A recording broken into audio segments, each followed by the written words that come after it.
अस्सलाम वालेकुम क्लास, कैसे हैं आप लोग? खैरियत से हैं? क्लास हमने चैप्टर नंबर 6 स्टार्ट किया था डोजेज फॉर्म। उसमें हम सॉलिड डोजेज फॉर्म में स्पोस्ट्रीज को डिस्कस कर रहे थे कि स्पोस्ट्रीज क्या होती है। सबसे पहली बात तो हमने स्पोस्ट्रीज में ये पढ़ी थी कि स्पोस्ट्रीज जो है ऑरल एब्जॉर्प्शन नहीं होती, ये बॉडी ऑरिफिसेस के थ्रू बॉडी के अंदर दाखिल की जाती है, जहां पर इसके अंदर जो मेडिकेमेंट होता है वो रिलीज होता है। किसके साथ? जब बॉडी टेम्परेचर उसके साथ मीट करता है, रिलीज होने के बाद ये अपना इफेक्ट शो करता है। ठीक है, तो ये हमारे पास कोष्ठी की छोटी सी माइन्यूट सा कंसेप्ट था कि भाई बॉडी ऑरिफिसेस में दी जाती है जहां पर ये मेल्ट होती है। ठीक है, मेल्ट होने के बाद ये बॉडी टेम्परेचर के मदद से अपना मेडिकेमेंट रिलीज करती है। और इसके अलावा इसके दो एक्शन थे, सिस्टेमिक एक्शन था और लोकल एक्शन था। लोकल एक्शन हमने बात की थी कि लोकल एक्शन में सिंपल इज दैट कॉन्स्टिपेशन के लिए यूज हो रहा है। और सिस्टेमिक एक्शन में क्या था? सिस्टेमिक एक्शन में हमारे पास म्यूकस मेम्ब्रेन जो है यूरिथ्रल की या वजाइनल की, उसके अंदर सोल्यूबल ड्रग्स होती हैं जहां पर ये जाकर ड्रग सोल्यूबलाइज हो जाती है। अच्छा, आज हमारे पास है क्लासिफिकेशन ऑफ स्पोस्ट्रीज की क्लासिफिकेशन है, यानी कि स्पोस्ट्रीज को किस तरीके से क्लासिफाई किया गया है, बच्चों के लिए अलग, बड़ों के लिए अलग, किस किस जगह में इनके कौन से बॉडी ऑरिफिसेस के थ्रू कहाँ कैसे पास की जाती है, इसको डिस्कस करना है। अब हमारे पास आज जो पहले है नंबर 1 पर है, इसकी 5 टाइप्स हैं। Number 1 urethral, number 2 vaginal, number 3 vaginal sorry urethral, उसके अलावा नेजल, ऑरल, रेक्टल। ठीक है, रेक्टल, वजाइनल, यूरिथ्रल, ऑरल और नेजल स्पोस्ट्रीज, ये 5 किस्म की हमारे पास स्पोस्ट्रीज की टाइप्स है। अच्छा, सबसे पहले जो है वो है हमारे पास रेक्टल स्पोस्ट्री। ठीक है, जो कहां से एंड होगी, यानी कि रेक्टम के थ्रू हमारी बॉडी के अंदर इंट्रोड्यूस की जाएगी, यानी कि ड्रग की जो ट्रांसफॉर्मेशन है या ड्रग का पास होना जो है वो थ्रू रेक्टम होगा। अब इसके बारे में क्या बताया? They are tapered at one और बोथ एंड। अब टेपर्ड का मतलब होता है बंद होना। ठीक है, या तो ये एक तरफ से या दूसरी तरफ से, किसी एक साइड से जिसका एक एंड है वो बंद होगा। ठीक है, इसके अलावा इसने हमें साइज बताया 32 मिलीमीटर इन लेंथ। इसका जो साइज है 32 mm जो होगा लेंथ होगा, मैं इसकी लेंथ होगी। इसके अलावा मेल में इसका वेट अलग होगा और फीमेल्स में अलग होगा। मेल है तो 2 ग्राम होगा एडल्ट में, यानी कि बड़ों में, और अगर बच्चे हैं छोटे हैं तो उनके लिए 1 ग्राम होगा, यानी कि उसकी डोज का हाफ डोज हो जाती है। जैसे हम सिरप में पिला रहे होते हैं बच्चों को कि बड़ा है तो 1 चम्मच पिलाते हैं, 5 साल 7 साल से ऊपर है, इससे छोटा है 1 साल से नीचे तो हाफ स्पून दे दें या ड्रॉप्स की जरूरत नहीं है। जस्ट लाइक दैट कि अगर एडल्ट हैं तो 2 ग्राम की स्पोस्ट्रीज का वेट होगा, और अगर चिल्ड्रंस हैं तो 1 ग्राम होगा। अच्छा, नेक्स्ट हमारे पास है वेजाइनस कोस्टी।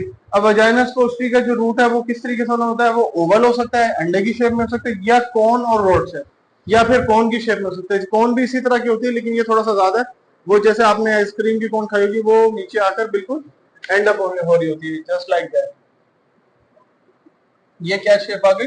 ये हमारे पास कोन शेप आ गई। ठीक है, या फिर रॉड शेप होगी, rod shape, simple is that, rod shape. ठीक है, अब इसके बारे में साइज होता है, they are larger than rectus costi. Definite सी बात है, इसका साइज इससे लार्जर होगा क्योंकि उसमें बच्चों की और एडल्ट्स की थी, इसमें बड़े पेशेंट्स की भी आ जाती है। तो ये कौन सी है? फीमेल्स में ये आ जाती है रॉड शेप। अच्छा, इसका वेट कितना होगा? 5 ग्राम। अब उसमें हमने वेट पढ़ा था बच्चों में 1 ग्राम, एडल्ट्स में 2 ग्राम। इसमें जो वेट है वो 5 ग्राम है, लेकिन ये डिपेंड करता है आपकी कोष्ठी की बेस के ऊपर। जितनी भारी उसके अंदर बेस होगी या जितने इंग्रेडिएंट्स उसके अंदर ऐड होंगे, ईपीआई ऐड होगा, उतना ऑटोमेटिकली उसका वेट जो है वो इंक्रीज हो जाएगा। तो ये क्या कह रहा है? Weight depend upon the base used, और इसके अलावा या फिर उसका पर्पस, कि वो भाई किस मकसद के लिए या किस पर्पस के लिए यूज हो रही है, उसको देखा जाएगा। थर्ड नंबर पर है हमारे पास यूरिथ्रल स्पोस्टिस। अब यूरिथ्रल का उन्होंने शेप बता दी है, लॉन्ग पेंसिल या फिर रॉड शेप। इसकी भी वही सेम है, जैसे इस तरह ये बड़ी पेंसिल है, लॉन्ग पेंसिल है, या तो ये लॉन्ग पेंसिल की शेप में होगी या फिर रॉड शेप में होगी। अब इसमें 2 साइजेस बताएंगे। मेल का जो है उसका साइज होगा 140 mm इन लेंथ, डबल है as compare to female. Female का जो साइज है वो है हाफ, 70 मिलीमीटर। ठीक हो गया। इसी तरह जब जब वो हाफ हो जाएगा तो ऑटोमेटिकली वेट भी हाफ हो जाएगा। आपने 140 से ध्यान में रखना है, 140 लेंथ की बात कर रहा है तो उसमें से आप 4 निकाल लें, 4 ग्राम हमारे पास क्या आ जाएगा? वेट आ जाएगा। और इसी तरह हमारे पास जब ये 70 mm लेंथ है तो इसमें से आप निकाल लेंगे 2 ग्राम, यानी कि उसका हाफ, 140 का हाफ कितना था? 70 था। इसी तरह फीमेल्स के लिए डोज भी हाफ हो जाएगी, यानी कि 2 ग्राम हो जाएगी। अच्छा, नेक्स्ट हमारे पास है यूरिथ्रल नेजल स्पोस्टिस। नेजल स्पोस्टिस क्या होती है? नेजल स्पोस्टिस बेसिकली ये नाक के लिए होती है, बहुत कम यूज होती है। ठीक है, इसको हम नेजल बाउजीज भी कहते हैं। अच्छा, एक चीज और बताता चलो, जो वेजाइनल स्पोस्टिस है ना, इसको हम खाली स्पोस्टिस नहीं कहते, इसको हम पेसरीज भी कह सकते हैं। अब आप जहन में रखें, पेसरीज जो है रेक्टल स्पोस्टी से एज कंपेयर टू लॉन्ग होती है।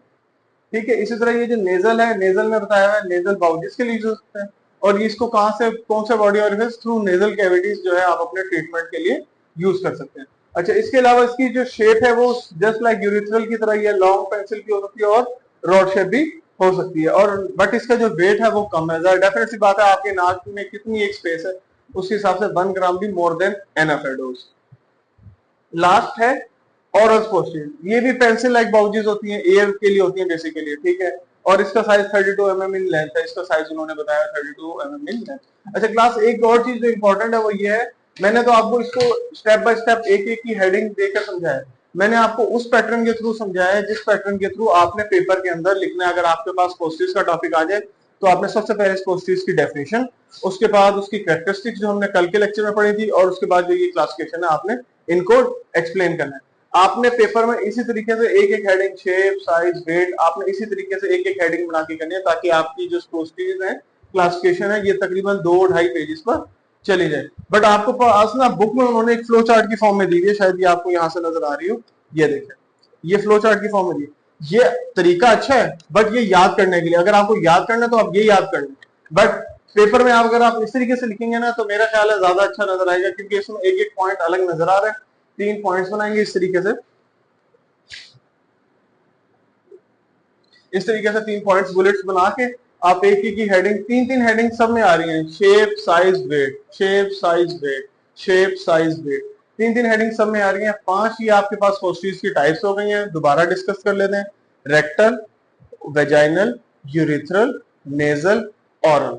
ठीक है, ये 5 हमारे पास टाइप्स हैं, इनके मुताबिक इनके साइजेस बताए हुए हैं। अगर आप रेक्टम याद करते हैं तो आपको पता है वेजाइनल थोड़ा सा उससे एक्सटेंडेड है, फिर आप यूरिथ्रल याद करते हैं तो आपको पता है नेजल और वो तकरीबन सेम है, बस नेजल में हमारे पास साइज कम हो जाएगा और ओरल में हमारे पास लेंथ का साइज बड़ा हो जाएगा। क्लास, ये था क्लासिफिकेशन ऑफ स्पोर्सेस। इंशाल्लाह उम्मीद है आप लोगों को यहीं पे लेक्चर तैयार हो गया होगा। Thank you so much class.